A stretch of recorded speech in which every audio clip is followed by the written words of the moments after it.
Grab a swing, good soul. For those of you who know me, which is all of you, right? No man knows my history.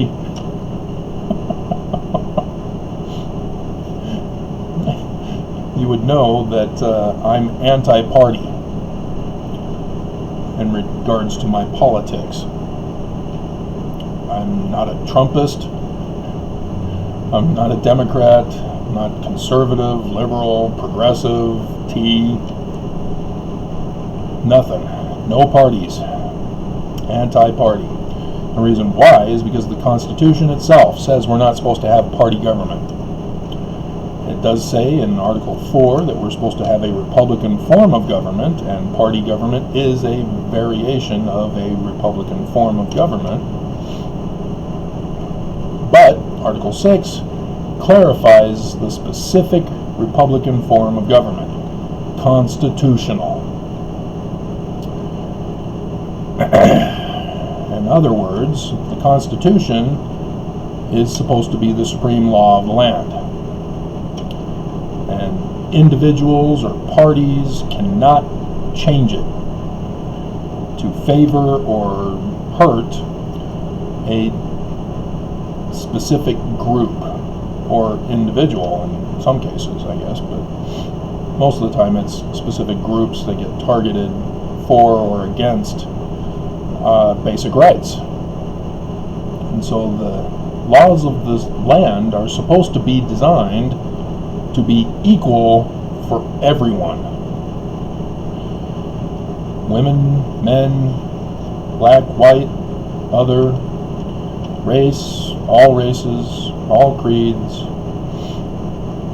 fair and equal for all, equal treatment. So if one person commits a crime, they get treated just like any other person, whether they're rich or poor, black or white, male or female, etc., etc.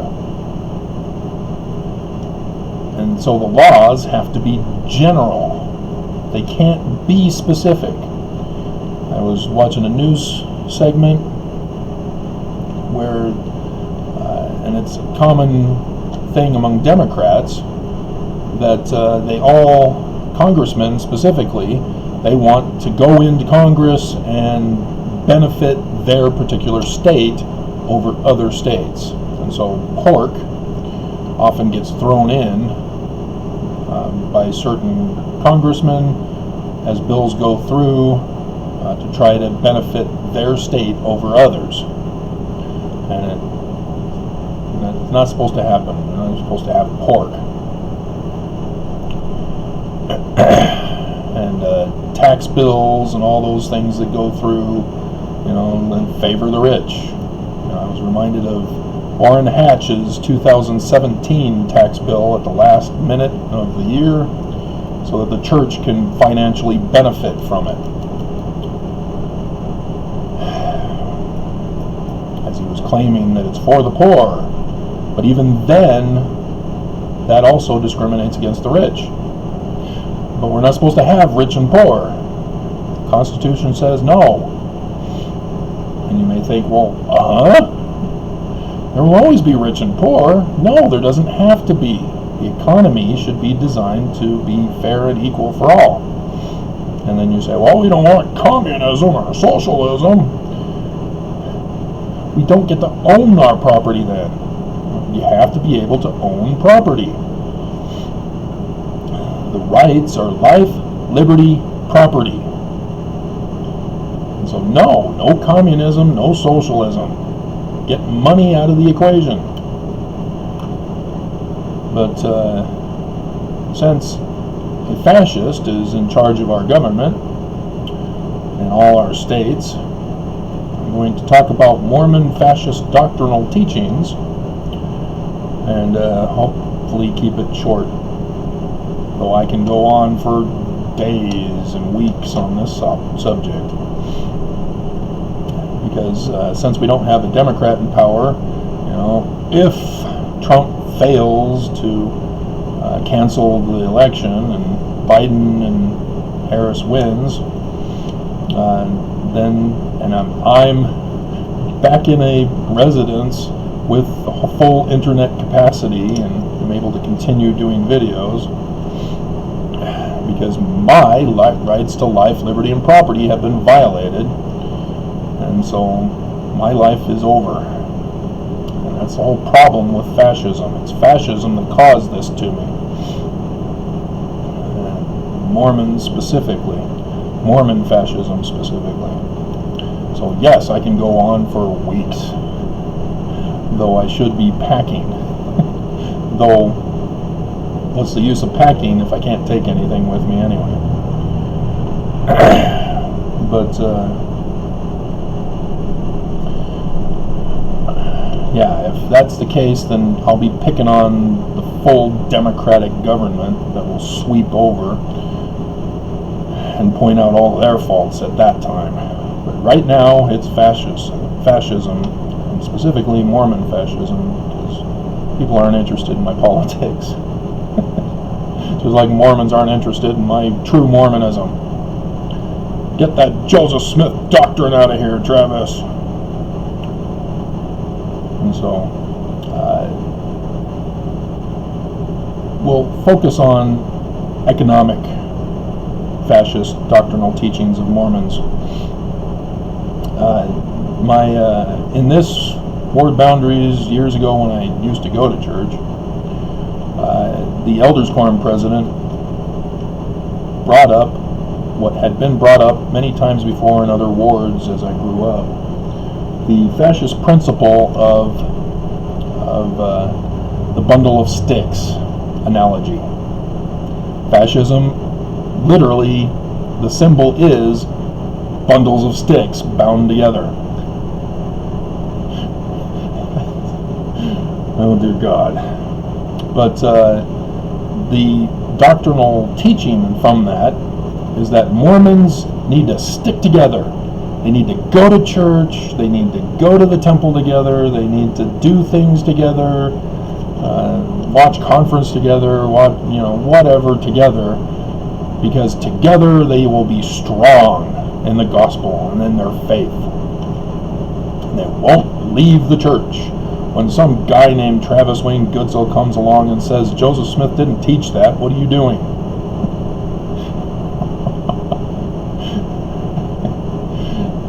And so, that's the popular one. Because they go on to the abusive part of it by saying, if there's somebody who doesn't join us, they're against us, and they fall away from God and the Spirit, and they end up in dark paths of evil and sin and corruption. And so, yeah, you can see how that works if you listen to ex-Mormons. Ex-Mormons talk about the abuse that Mormons give them because Mormons are using fascist doctrinal principles to get the fallen Mormons back into the bundle, to bind them fast. And if you don't know that that's Lucifer's doctrine, what does it mean to bind somebody into a forced popular cultural traditions? That's taking away agency, life, liberty, and property. And if you punish people who are not binding with you so that they will learn and come back, God. So yeah, that's Lucifer's doctrine, fascism. And yes, we're not talking Democrat, liberal doctrine. We're talking fascism right now. I saw a commercial over and over again on MSNBC that I watch. And, hold on a second.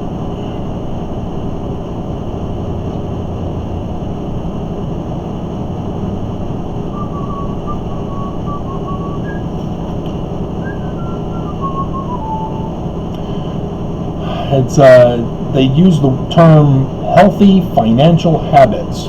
It's about giving your kids a credit card that you can control. You can use your phone to put money on their card and determine how much money they can spend and where they can spend it. And are we in China already? I've gone over this with you. China already has that system in place. They use facial recognition to track you with your GPS camera or your GPS phones, and if you think you're going to try to get off of it, they will hunt you down and they will force you by lowering your social credit level so that you conform and comply. You don't have choice in China. And so no, it's not good. But it is good only for a coronavirus if you take care of all their needs until it's over, and then you stop controlling them when it's over, when a vaccine has been produced and everybody's been vaccinated and it works. But otherwise, the system is a failed system.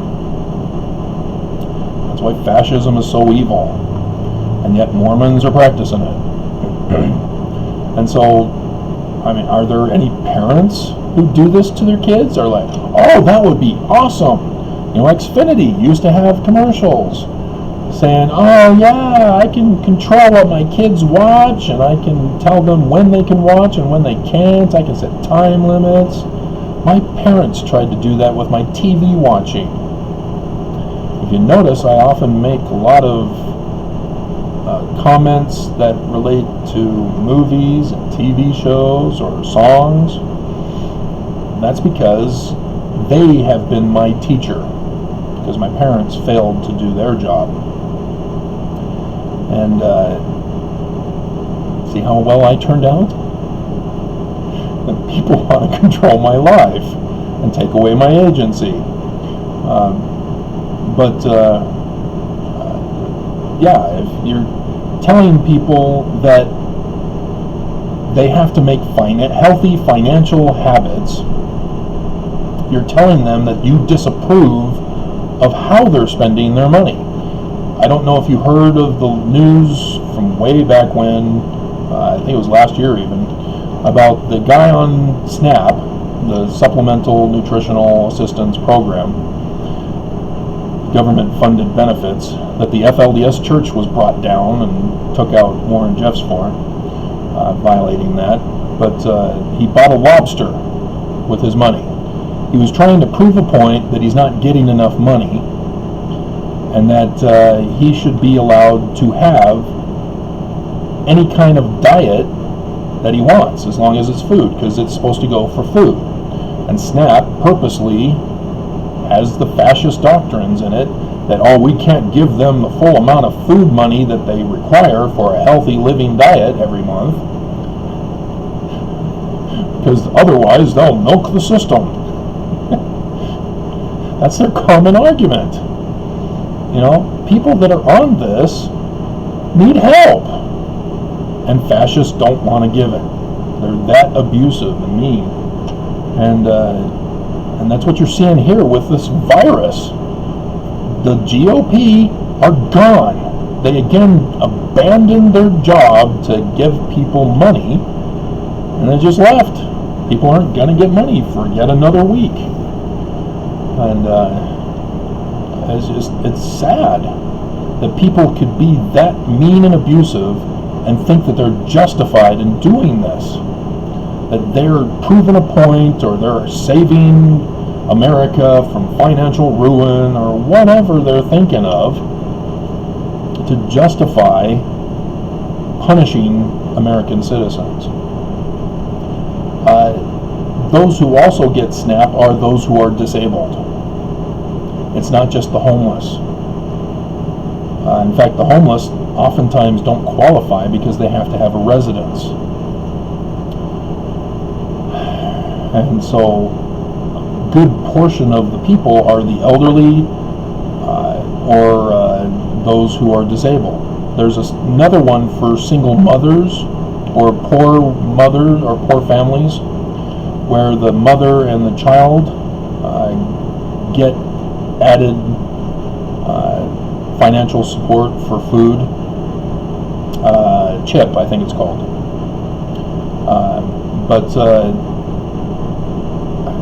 I mean, you have to still fill out the forms and wait a month for approval. I remember on the bus or tracks, somebody was talking about where they could go for food and whatever, and I knew a woman who was working for CHIP, and I asked them if they knew about it, and they said, oh yeah, we have to still wait a month for them to approve it. We've already filled out the paperwork. And they were already hurting. They were already there with their child, and it's just sad. And I'm not in a position to help. I'm not the rich. And it's even sadder when the poor here in Utah know they can't go to the rich to beg for money. They always go to the poor to beg for money. And I'm horrified by that. That only the poor can relate to the poor.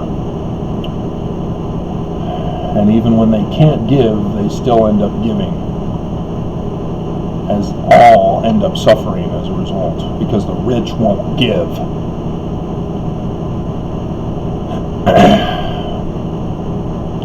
As you've been hearing, I'm being forced out. Fascists are not happy with me, and they want me gone, so they lied and whatever. But I'm hearing all sorts of people thinking they're helping me.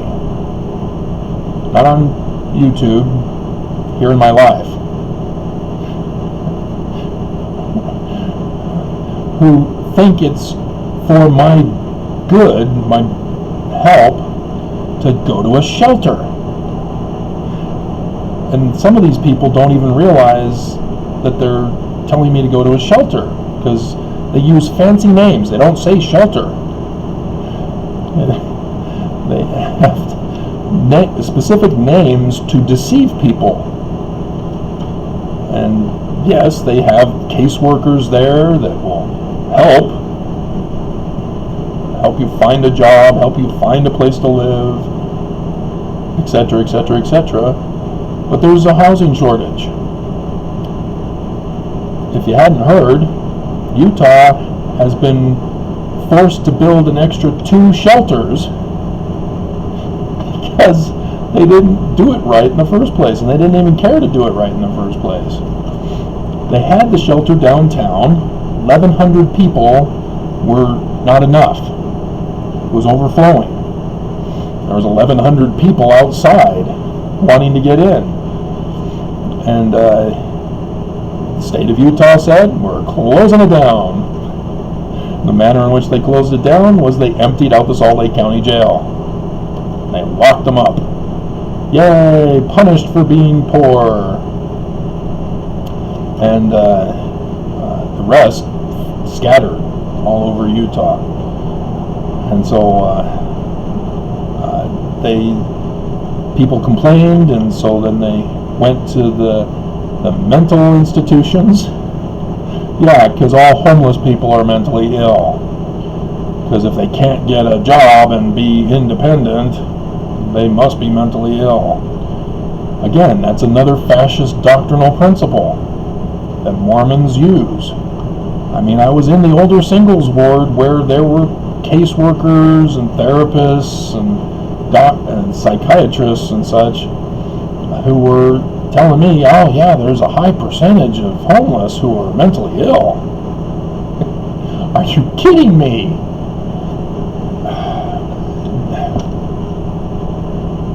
I mean, that's just abuse. Verbal abuse. Criminal neglect and hate speech to say such things. And so for the shelters, they then they were forced to build more shelters. People are saying, what are you doing? You closed down the shelter and you have no shelters built for these people to go to? And so, we got revelation from God now, because remember, they're Mormons. They don't say it that way, except in the legislature. But But yeah, they go, hey, we got an idea. We know exactly how to fix the problem that we caused. They never say that, but that's how it works. I mean, they had Trump down before Trump existed. But it's just fascism. And so, there's something wrong with that, and that scares me if I continue to live here. Whoever ends up taking my place, if such a situation exists, they're gonna have trouble. But anyway,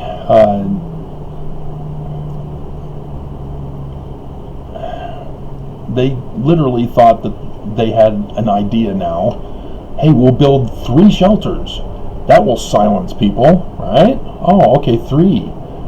And of course, people, they make you assume that they're going to have the same amount of beds for each of the 3. So 3,300 beds, right? No, 700 total. 400 beds less. And so yes, now the news is they're now building 2 more to make up the difference that they didn't bother to think about with their great revelation from God in the first place. And so yes, fascism is easily identified as, no, you're not listening to God. God doesn't teach that. God doesn't think that way. If you've been reading your Book of Mormons, you'd know better.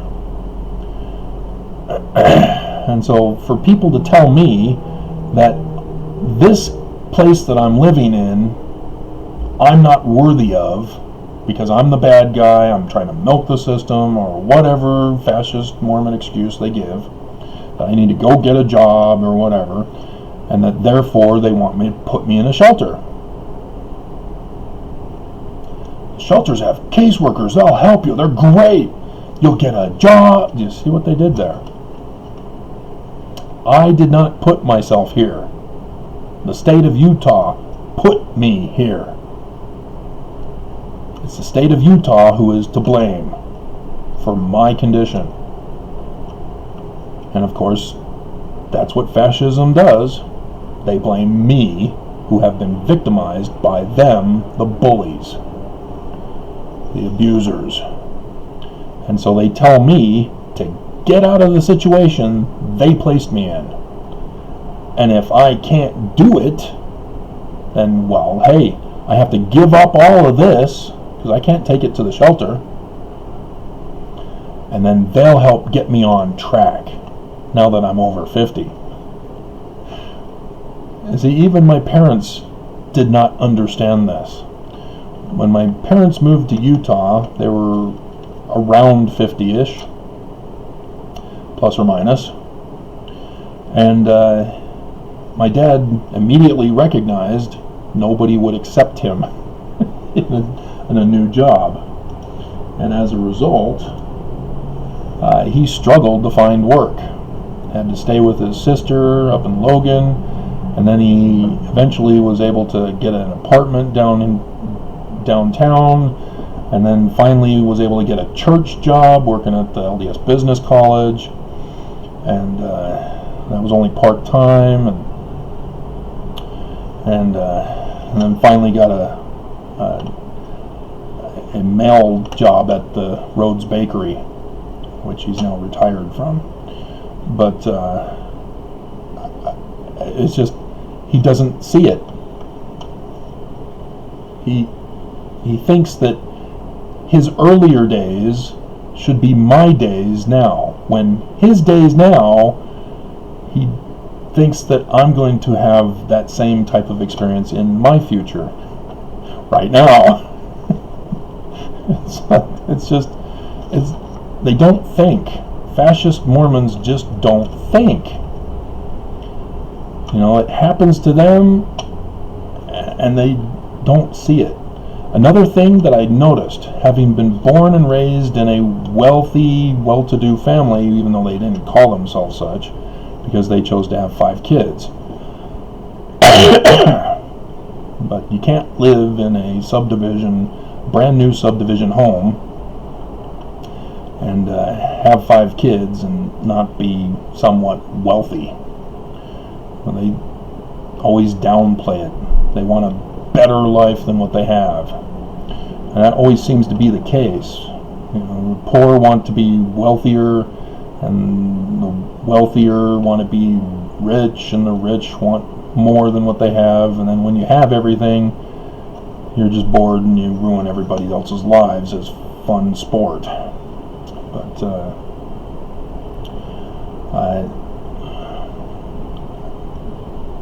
again, it's where Mormons lose track of who's to blame. They assume that the government is good and they're controlling and monitoring the economy and businesses, and that businesses are therefore all good and everything's fine, and so therefore those who are poor therefore are wicked and slothful and lazy and just bums. And so you need to give them little in welfare to incentivize them. That's the word they use, as they've used it in Congress of the United States with the virus stimulus money. And looks like I am going long on this one. But people pay bills. They know the cost of living for them.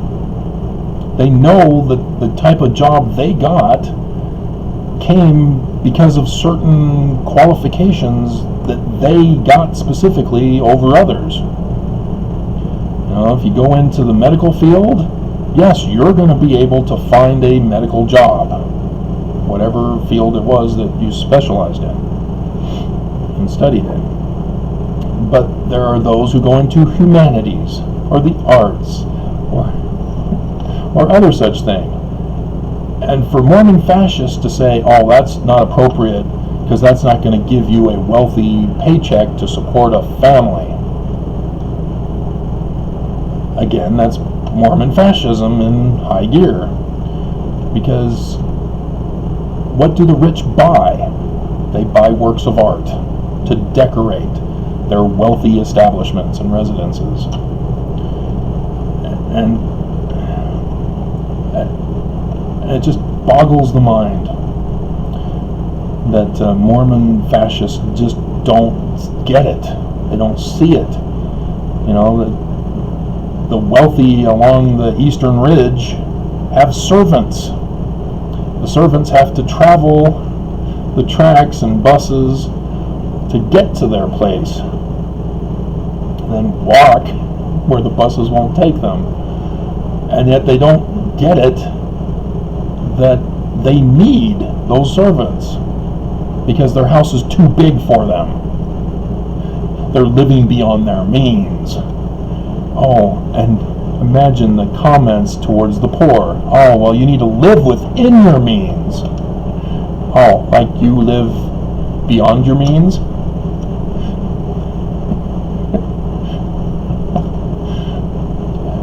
You know, when the rich have one of their cars have a flat tire or some mechanical problem, they think it's the end of the world. Oh no!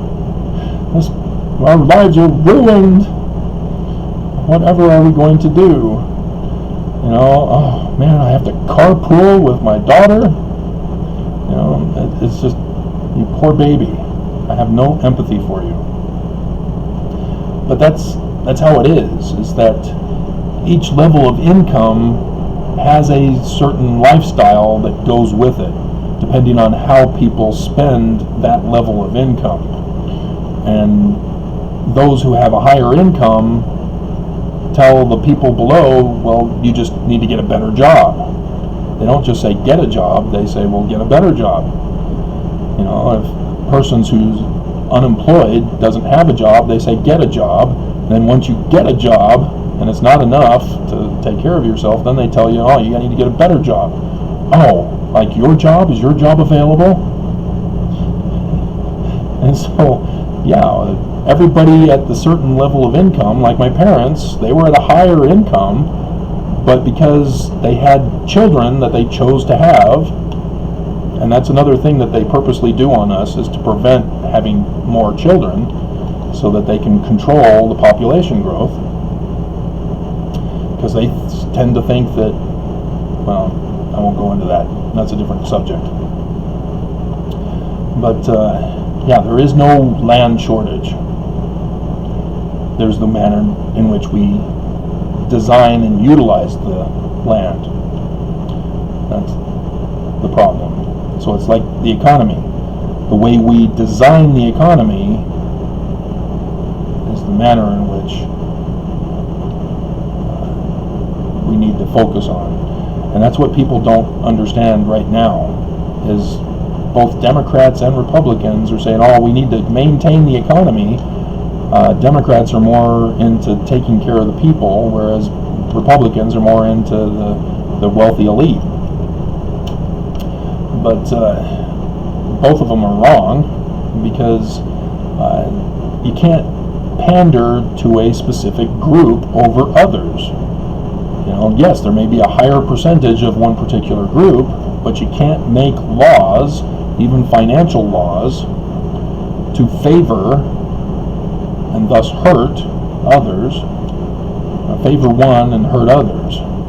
And that's what laws do when they're specific. And our government plays psychological games on the people by doing those kinds of things. Saying, oh no, we need to have whites educated. And well, what about blacks? What about Hispanics? What about others who immigrate to our country? Or only in this state needs education for this particular group of people.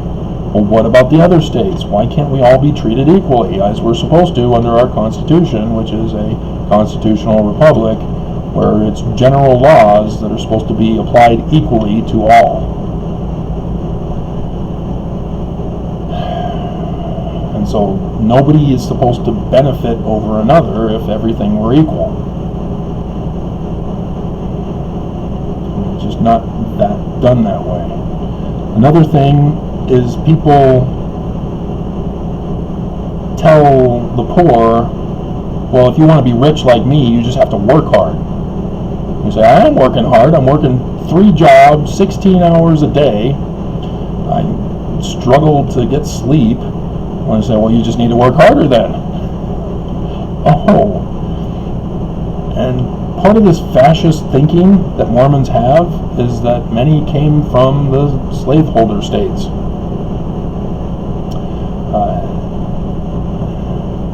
And that slave mentality. That's what our economy is. We just change the names. Instead of a slave owner, they're called a CEO or member of the board or an investor of a company. And those who they employ are the slaves, but they call them employees. You know, they play these little word games thinking that they're going to fool people, thinking that they can fool the judges and the courts.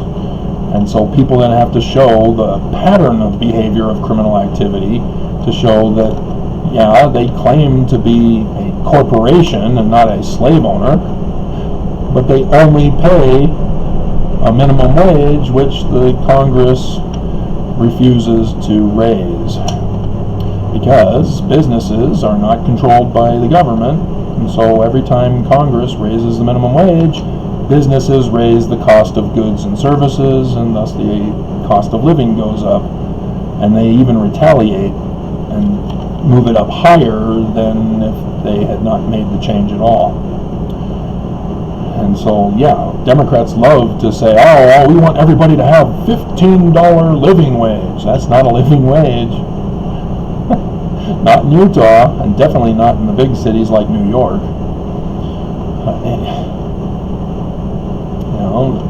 When you have a slave economy, you have inequality. And it's disgusting. Another thing I've paid attention to during this virus is that governors, such as Utah's governor, are trying to get people off of the welfare, stop milking the system, and get them back to work.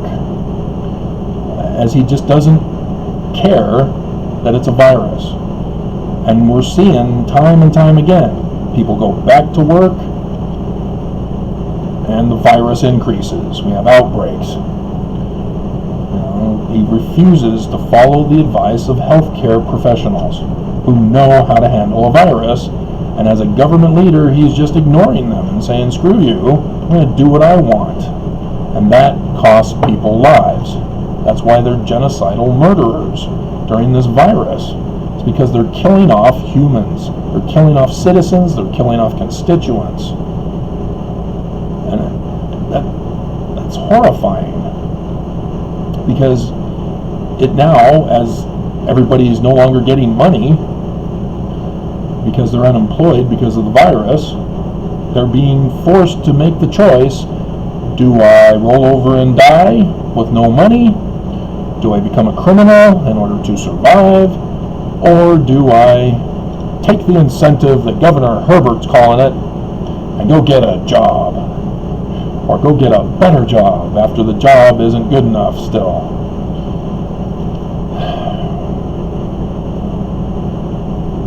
And as a result, people are being forced to work and expose themselves to the virus, or roll over and die with no food, no money to buy the food. And when you have families, what do? Because now you have your spouse who's not blaming the governor, who's not blaming businesses, who's not blaming the church, and they're blaming their husband instead. And she's now thinking, oh, now I have to take over the family now because my husband's a bum, so I need to go out and get a job. And then you get domestic violence on the rise. But we've seen this. People are going back to work, virus rises in number of new cases, and so people are unemployed again, and they die, and so they don't get counted for new cases, so the numbers get manipulated. And then you have school now. Do we not care about children in this state? I thought we did, but apparently not, because now the true intentions of Mormon fascism is making themselves very fruitful as to hating our children, literally hating to want to have them murdered. They already murdered us as adults. Now they're going after the kids. So they're forcing them back to school. And what is happening? The football teams who are having their practices and their initial games before the start of school, coronavirus, going on the rise now. If you hear about 1 or 3 or 4, as today, they said we had 3 reported last time, now today we have another one from another school. Yeah, where there's one, there's going to be more. It spreads. That's what viruses do. That's why I did the video when we had the first case that was brought into Utah from that cruise liner. It's here in Utah, guys. Hang on. And nobody listened. And so kids are starting school in some school districts Tuesday, the 18th. First day of school for them. What do you think's going to happen? You don't have to be a prophet, seer, and revelator to know from experience from other states who've already opened their schools to know exactly what's going to happen here in Utah. Kids are going to get sick. Kids are going to die. And we have all those Mormon mothers who insisted that they're not going to have their kids wear masks at school. And you just want to cry that the parents here in Utah, Mormon parents, don't love their children. But yeah, I know exactly how they feel, those kids. I was one of those kids whose Mormon parents didn't love me. They were always using Lucifer's doctrine of fascism to control and force my compliance, take away my agency. And so it's sad, but that's Mormonism. It is literally Lucifer doctrine. Fascism is Lucifer's doctrine in full operation here in Utah now. And the star of Lucifer is over the door of the Salt Lake Temple, where we all get our picture taken when we got sealed there with our spouse, which is the keystone, which means it's the doctrine that is taught within the temples. And Joseph Smith gave that section in the Doctrine and Covenants that says, it will begin, the end of the world will begin at my house. Wickedness begins in my house. That's the temple. It's like Brigham Young didn't even bother to care to read and study up on it. And it's sad because a Mormon who's fully indoctrinated in fascism their whole life, that's their whole thought process, that's their whole thinking. You can't talk to them, you can't discuss with them, you can't point out the truth to them, you can't identify that they are committing crime, that they are committing sin, that they're abusing, they're bullying. They just don't see it because it's so ingrained in their whole mentality. You know? And when you point out, you just murdered them. Herbert, you're a mass murderer. The number of murders that Herbert has caused in the state of Utah because he refused to follow the advice of healthcare professionals, so he's the one in charge, he's the one to blame. We're at 360 that have been counted. If you're not aware, he's not counting everybody if they don't get tested. There are many more who have died who were not counted, but 360 is too much anyway. Herbert's to blame. Nelson is to blame because Nelson threatened the local leaders online. He says, we cannot open unless the government leaders open. And so that means that Mormon local leaders are under pressure. Oh no, we have to open because Nelson wants us to open. Oh my God. And so yeah, now they've opened and Nelson is on full alert to tell Mormons, go to the temples, go to the temples. Groundbreaking for this temple, groundbreaking for that temple, groundbreaking for this temple. The joys of going to the temple, the blessings of the temple attendance. I'm following the news, church news. That's all over. That's been their new push these last couple of weeks. They've already got us going, got you guys going. I don't want nothing to do with the Church of Lucifer. But those are the fascist teachings, principles, doctrines of Mormons. And that's Lucifer. And I don't know, should I allow thumbs up and thumbs down so that you can see how many Mormons are fulfilling this, that they are literally haters? You know, I've already had guys that suggest that they're in a different time frame because they're not putting them on these later videos that I've done today, which means that if it's over in Russia, for say, like 9 hours difference, it would be like 3 in the morning, 2 to 4 in the morning. So yeah, that could be an explanation. And so yeah, it could very well be that the thumbs down that I am getting are not from Mormons, they're from Russians. Come on guys, we're on the same team. You're trying to destroy the church, I'm trying to warn Mormons to get out of it. And so, yeah. There are just consequences, guys. Consequences of fascism is death, destruction, desolation, annihilation.